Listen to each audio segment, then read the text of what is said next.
One of the most interesting aspect of retro nostalgic gaming, and you can see me here playing Super Mario 3 from the NES system or the Famicom system if you're in Japan, is the notion that saving didn't work the same way. It's going a little blurry there, sorry. Saving didn't work the same way. In fact, many games, including Super Mario Bros. 3, for the NES, did not have any functional way to natively save. So you basically had to beat the whole game in one setting. Obviously, this is also true for the Super Mario Brothers, the original, because essentially there was no space to save. They maxed out the usage on these cartridges that existed at the time.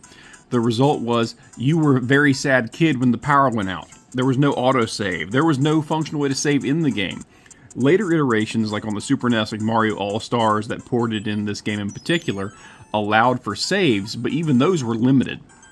The best thing about modern day retro gaming is the fact that you can sit there and just save the games as needed.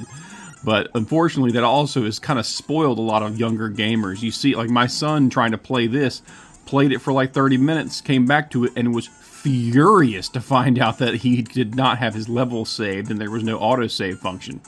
The result was he doesn't want to play it again. Even today, you think about modern like Pokemon games, you end up having situations where like autosave functions are only just now being implemented on like the Switch and Switch 2.